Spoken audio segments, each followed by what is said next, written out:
It was 7 degrees outside when Renee Wallace watched two strangers carry her couch out onto the sidewalk. She stood there in a coat that was too thin for the wind, holding her 6-year-old daughter's hand so tightly the little girl finally said, "Mommy, you're squeezing me." Renee didn't even realize she was crying until she tasted salt on her lips. A news van had pulled up across the street. A reporter was already talking into a camera, and somewhere behind that camera, in a penthouse 40 floors above the city, a man was about to see his own building on the evening news and feel something inside his chest go cold.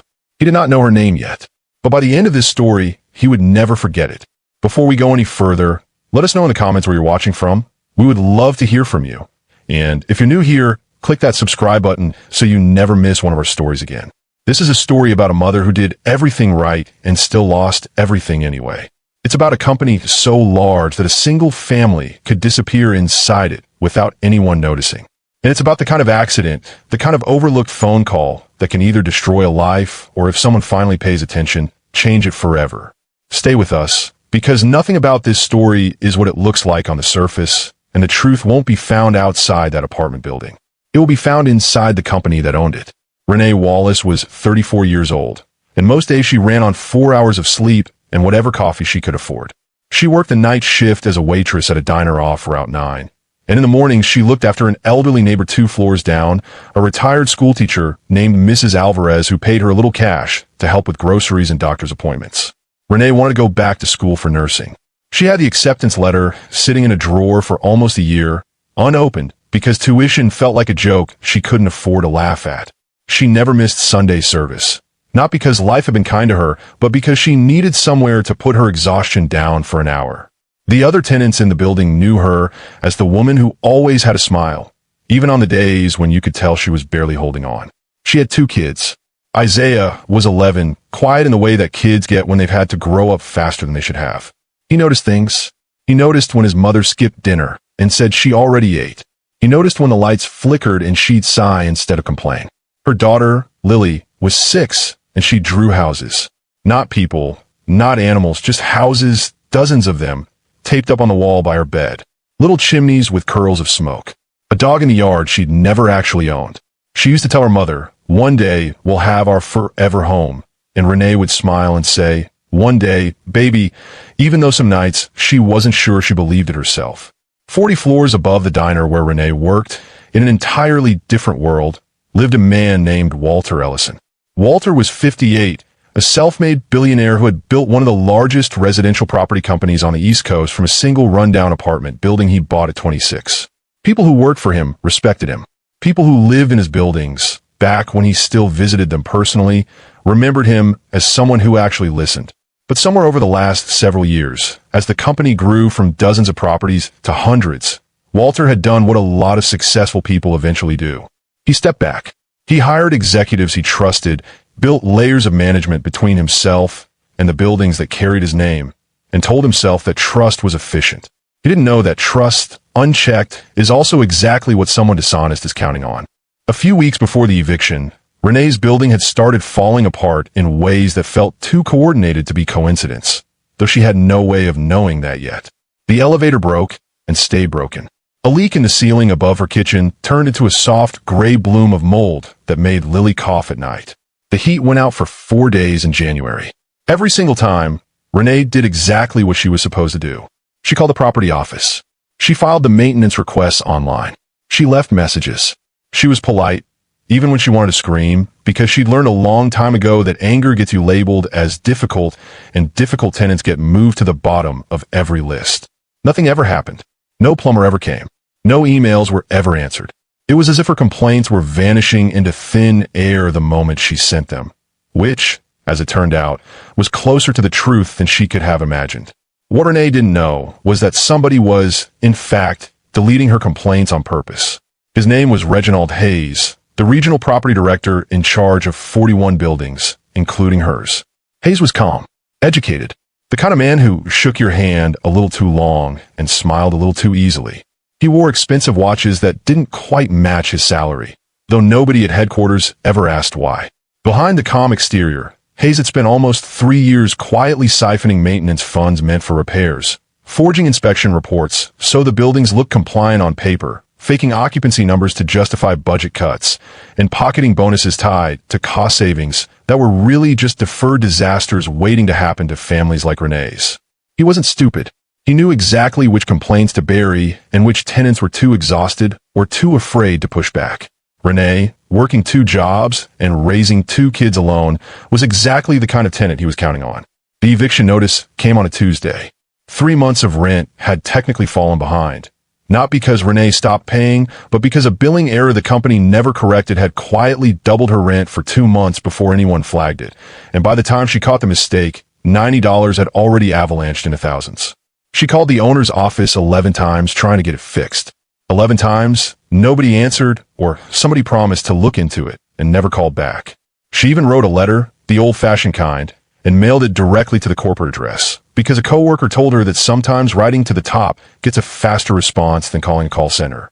She had no way of knowing that letter, along with hundreds of others, would sit unopened in a mailroom that hadn't been checked in months. On the morning they came to remove her furniture, she wasn't a statistic to herself.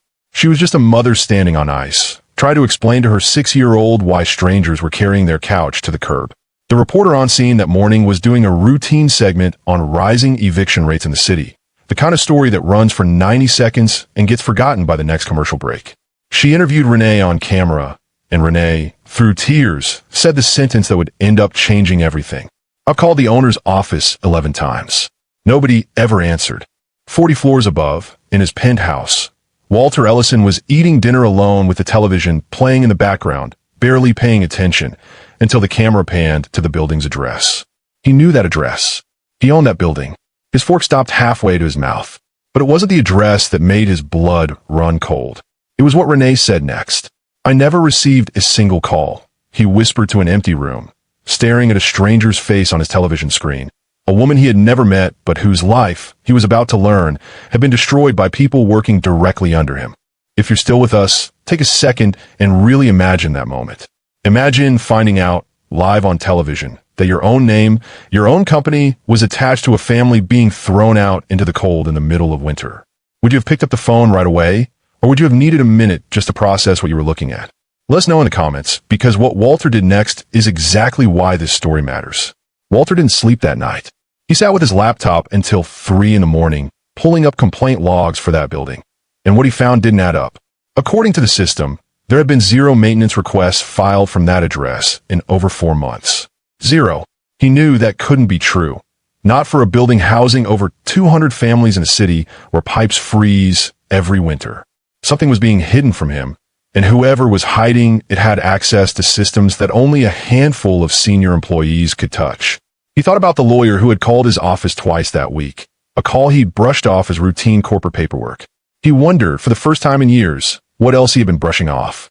The next morning, Walter did something his assistants had never seen him do.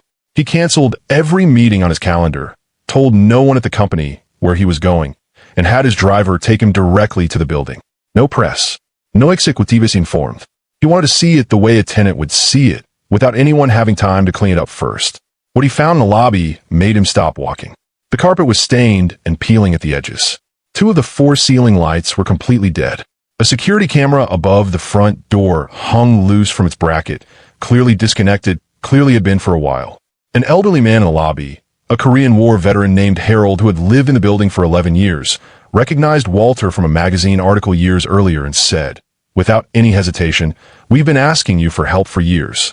Walter told him, "Honestly, I never received anything."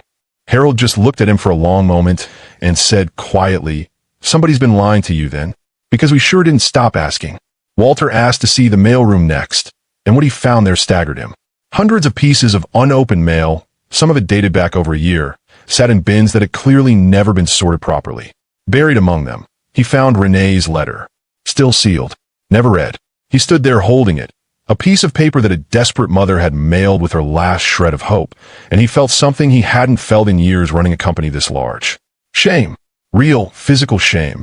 He opened it right there in the mailroom and read every word twice. Down in the basement, a maintenance worker named Otis, who had worked in that building for 9 years and had watched every complaint he ever filed disappear into a system that never fixed anything, refused to speak to Walter at first. He'd learned the hard way that speaking up got you nowhere except unemployed. But something about the way Walter asked, quietly, without an entourage, without cameras, made Otis reconsider. Late that night, after most of the staff had gone home, Otis found Walter still in the building and pressed something small into his hand. A flash drive. "Watch it alone," he said, "and don't tell anyone where you got it." Then he walked away before Walter could ask another question. What was on that flash drive would take Walter 3 sleepless nights to fully process. Otis had, over the course of nearly 2 years, secretly recorded conversations and photographed documents he wasn't supposed to have access to, terrified that one day someone would need proof and no one would believe a maintenance worker's word against a regional director's. There were recordings of Reginald Hayes instructing staff to mark repair requests as resolved without ever sending anyone out. There were financial transfers routed through shell vendors that didn't actually exist. There were forged inspection signatures from a city inspector who, it turned out, had retired 2 years earlier and had no idea his name was still being used. And there were emails, dozens of them, showing that Hayes wasn't acting alone. The chief operating officer, a woman named Diane Foster, had signed off on budget numbers she had to have known were fabricated.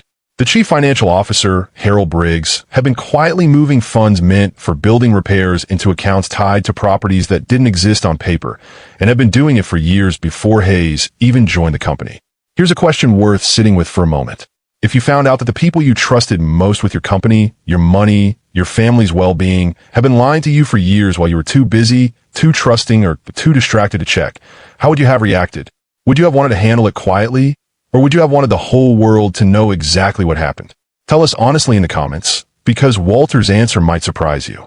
Walter called an emergency board meeting 2 days later. He didn't warn Hayes, Foster, or Briggs about what the meeting was for. When they walked in expecting a routine quarterly review, they found Walter standing at the head of the table with a projector already running. He played the recordings. He showed the forged signatures side by side with the real inspector's actual retirement paperwork. He laid out the financial transfers, dollar for dollar, next to the maintenance budgets that had supposedly been spent on repairs no tenant had ever seen. Nobody in that room said a word for almost a full minute. Reginald Hayes, so used to talking his way out of everything, opened his mouth twice and closed it again without saying anything at all. He knew, in that moment, that there was nothing left to say. Within the hour, security had escorted all 3 executives out of the building, and Walter's legal team had already begun coordinating with investigators. The news broke fast. Financial regulators opened an investigation. Local prosecutors, working alongside state housing authorities, began building a case around years of deliberate neglect that had displaced families across multiple properties, not just Renee's building. The company's stock dropped sharply within days. Reporters who had once written glowing profiles about Walter's rise from a single rundown building to a real estate empire were now asking much harder questions, and Walter, for the first time in a long time, answered every single one of them honestly instead of letting a communications team handle it for him. But through all of it, through the investigations and the headlines and the lawyers, one thing kept eating at him more than any of it. He still hadn't found Renee. He checked hotel vouchers the city had issued to displaced families. He checked emergency shelters. He visited 2 churches near the old building because Harold mentioned Renee used to attend Sunday service nearby. Nothing. Days went by, and Walter, a man used to solving problems with money and lawyers, found himself completely unable to solve the one problem that actually mattered to him. Then, almost by accident, outside a community center that had been handing out winter coats to displaced families, an 11-year-old boy stopped walking and stared at him. It was Isaiah. Not because he recognized Walter from a business magazine, but because he recognized his face from a news footage of the eviction, the same footage that had been playing on a loop in the background of half the shelters they'd stayed in that week. Isaiah walked up to him slowly and asked, in a voice far too steady for an 11-year-old, "Are you the man who owns the building?" Walter didn't answer right away. He knelt down so he was eye level with the boy, something almost no one in his position ever bothered to do, and said, "I am, and I'm sorry. I should have come sooner." It wasn't a big speech. It wasn't for cameras because there weren't any. It was just an apology, the kind that costs a person something to give honestly. Isaiah led him inside to where Renee and Lily were sitting at a folding table eating donated sandwiches. When Renee looked up and realized who was standing in front of her, she didn't cry, and she didn't yell either. She just looked at him for a long time before she finally asked the question that mattered more than any apology ever could. How many other families were forgotten? That question stayed with Walter long after that day ended. Take a moment and really think about that question yourself. How many other families and how many other places are dealing with something similar right now? A landlord who doesn't know, a complaint that's been quietly deleted, a phone call that never gets returned. Have you or someone you know ever felt unheard by a company that was supposed to be responsible for you? We'd genuinely like to know, so tell us in the comments, because stories like this happen far more often than most of us realize. Reginald Hayes was arrested 3 weeks later on charges of fraud, forgery, and embezzlement. Diane Foster and Harold Briggs were charged separately, both eventually cooperating with prosecutors in exchange for reduced sentences, though neither avoided real consequences. Millions of dollars in stolen and misappropriated funds were eventually recovered and redirected, much of it toward repairing the very buildings that had been neglected for years. Renee's family, along with dozens of others displaced from the same properties, received compensation and permanent housing assistance. But more importantly, they received something they'd been denied the whole time. Someone who actually listened. Walter personally funded a full renovation of the building, oversaw the installation of a new independent inspection system that no single employee could manipulate alone, and created a whistleblower protection policy named, quietly and without press attention, after Otis, the maintenance worker who had risked his job to expose the truth. Walter didn't stop there. He started spending 1 week a month visiting his properties personally and anonymously, no press, no warning, just walking through buildings the way a regular tenant would experience them. He began personally reading a portion of tenant complaints every week, not because he no longer trusted his staff, but because he learned the hard way what happens when trust goes unchecked for too long. Renee eventually did go back to school, using part of the settlement to finally open that acceptance letter she'd kept in a drawer for over a year. She's a licensed nurse now. Lily still draws houses, though these days some of them look a lot more like the apartment they actually live in, with a small garden Renee planted the first spring after they moved back in. Years later, a young man in a neatly pressed shirt knocked on the door of Walter's office, and it took Walter a moment to place him because he'd grown nearly a foot taller. It was Isaiah, now in his early 20s, holding a folder under his arm. He just graduated with a degree in civil engineering, and inside that folder were early plans for an affordable housing initiative he wanted Walter's help funding. Remember when you promised no child would lose their home because adults stopped listening? Isaiah asked him, "I want to help make sure that actually means something." Walter didn't say much back. He didn't need to. He just shook the young man's hand and told him to sit down, because they had a lot of planning to do. Sometimes the greatest danger isn't poverty, and it isn't even dishonesty on its own. It's indifference, the quiet, everyday kind, the unanswered phone call, the complaint nobody follows up on, the assumption that someone else is handling it. One ignored call helped destroy a family's home. One person willing to actually listen helped rebuild it, and eventually helped rebuild dozens of others. So here's the real question we want to leave you with tonight. If you had been the one watching that broadcast, the eviction, the crying child, the mother explaining that nobody ever answered, what would you have done? And if it had been you standing on that icy sidewalk instead of Renee, watching strangers carry your life out on the street, how do you think you would have held yourself together? What part of this story affected you the most? Was Walter still responsible, even though he genuinely didn't know what was happening inside his own company? We really do read every single comment. So tell us where you're watching from tonight, and tell us honestly how this story made you feel. If it moved you even a little, give the video a like, and don't forget to click the subscribe button and share it with someone who still believes people deserve to be listened to. And if you enjoyed this one, don't go anywhere, because our next story might hit even closer to home.